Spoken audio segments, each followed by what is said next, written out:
미국. 정식 명칭은 아메리카 합중국입니다. 미국의 역사는 강인한 개척 정신과 함께했죠. 아메리카 대륙의 광활한 대자연에 적응해야 하는 냉혹한 상황 속에서 플런티어 스피릿, 즉 개척 정신이 발달한 것입니다. 합리성과 현실을 중시하는 풍조가 생긴 것도 이러한 배경 때문이지요. 청바지는 미국의 개척 시대에 노동자들이 입었던 튼튼한 작업복에서 유래한 것입니다. 어찌 보면 이 청바지는 미국 국민성의 상징이 아닐까 합니다. 세계적 기업의 CEO가 공식 성상에서 청바지를 입고 나오는 것은 정말 미국 아니면 상상도 못할 일이겠지요. 실용주의는 이러한 미국의 국민성이 학문적으로 정의된 것입니다. 실용주의, 즉 프래그머티즘은 미국의 철학자 퍼스가 만들어낸 단어입니다. 이 단어는 그리스어 프래그마에서 따온 것인데요. 이런 것 실천, 실행을 뜻합니다. 현실적인 쓸모를 우선적으로 고려하는 사상체계는 정말 위력적이었습니다. 이 위력은 미국의 역사와 함께 증명됐습니다. 미국의 역사는 곧 전쟁의 역사이기도 합니다. 미국은 수많은 전쟁에서 승리를 거뒀습니다.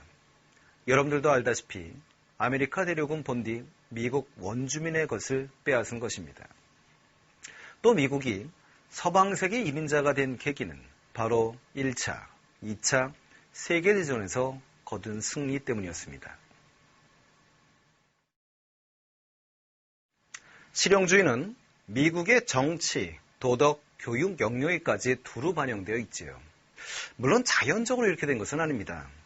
이런 일을 일궈낸 걸출한 사상가 존 듀이가 있었습니다. 존 듀이는 미국 버몬트주에서 태어나고 자랐습니다. 학생 시절의 듀이는 그다지 총명한 편은 아니었다고 합니다. 어린 시절의 듀이는 또래의 다른 소년들처럼 학업에 큰 흥미를 느끼지 않았지요. 아무래도 그는 대기만성형 노력파였던 듯합니다. 듀이는 커서 버몬트 대학에 입학하는데 거기에서 그는 다윈의 자연선택 이론에 큰 감명을 받았다고 합니다. 그래서 그는 인간의 활동을 자연 환경에 대한 적응이란 관점으로 바라보게 됩니다. 그에 따르면 인간의 학습 또한 거친 자연 환경에서 살아남기 위한 인간의 노력이었던 것이지요. 듀이는 인간의 지식을 생존을 위한 적응 도구라고 주장합니다. 인간의 대표적 도구인 칼을 놓고 보지요. 칼의 좋고 나쁨은 칼이 잘 드느냐 아니냐에 따라 달라집니다. 이처럼 지식의 좋고 나쁨 또한 주어진 상황을 얼마나 개선할 수 있는지에 따라 달라진다고 본 것이지요. 따라서 듀이에게 있어서 고정 불변의 진리란 존재하지 않았습니다. 왜냐하면 시대와 상황의 변화에 따라 유용했던 지식이 쓸모없는 것이 되기 때문이지요. 전쟁 때는 유용한 무기였던 강철검이 평화로운 시대에는 무용지물이 되는 것과 마찬가지입니다.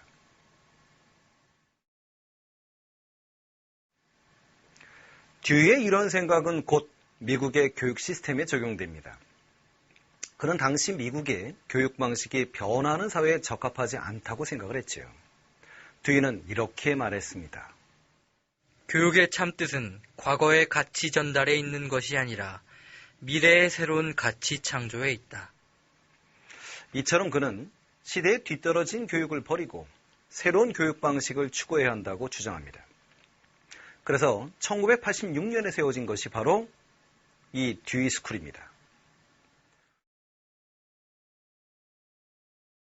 듀이는 실천을 통한 배움을 주장합니다.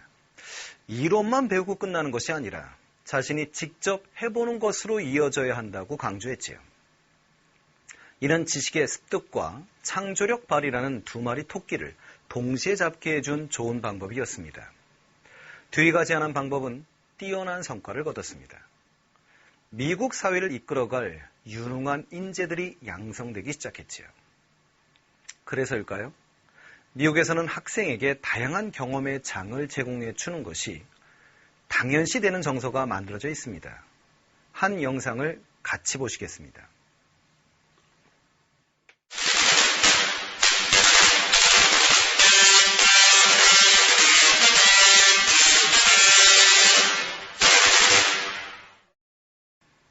이것은 한 공대생이 테슬라 코일을 사용해서 스타워즈 주제가를 연주한 영상입니다. 혹시 주변에 아는 공대생 선배가 있다면 이런 경험을 해보는 것이 한국에서 상당히 어려운 일이라는 걸 알게 될 것입니다. 미 항공우주국 나사에서는 학생들에게 나사의 고가 장비를 빌려주기도 합니다. 왜냐하면 나사의 직원들 또한 학창시절에 그와 비슷한 경험을 해왔기 때문이지요. 1952년 듀이는 92세의 긴 생애를 마칩니다. 그는 가장 미국적인 철학을 만들어낸 미국의 철학자였지요. 이제 미국은 세계를 좌지우지하는 최강국이 되었고 미국식 실용주의는 세계 곳곳으로 퍼졌습니다. 이제는 TV를 보면 누구나 다 실용을 추구한다고 주장할 정도지요. 그런데 우리는 실용성의 기준을 돈과 물질이라 오해하고 있지요. 그러나 이것은 천박한 졸부의 사상일 뿐입니다. 듀이가 주장한 실용성은 어디까지나 인간의 삶을 더욱 풍요롭게 한다는 관점이었습니다. 이제는 우리가 듀이의 실용주의를 제대로 이해하고 있는 것인지 스스로 반성해 볼 때가 아닌가 합니다.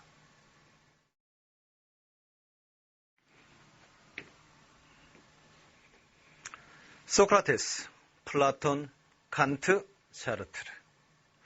고대 그리스 시대부터 현대까지 다양한 사상가들이 나타났습니다.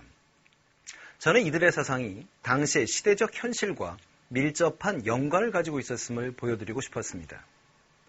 주어진 환경 속에서 살 길을 모색한 인간의 사고는 오늘날까지 계속되고 있습니다. 위르겐 하버마스, 피터 싱어, 마이클 샌드, 그리고 한국의 돌 김용옥 등 많은 사상가들이 자신의 사상을 이야기하고 있지요. 저는 가끔 이런 생각을 합니다. 500년 혹은 1000년 후에 인간의 사상을 공부할 미래의 학생들은 오늘날의 우리들에 대해 어떤 평가를 내릴까요? 과연 누구의 사상이 오늘날의 시대상에 가장 적합한 사상이었노라 평할까요? 그럼 인물사 특강 서양사편은 여기서 마치도록 하겠습니다. 그럼 여러분들 수능 대박 나시길 기원하고요. 다음 동양사편으로 찾아뵙도록 하겠습니다.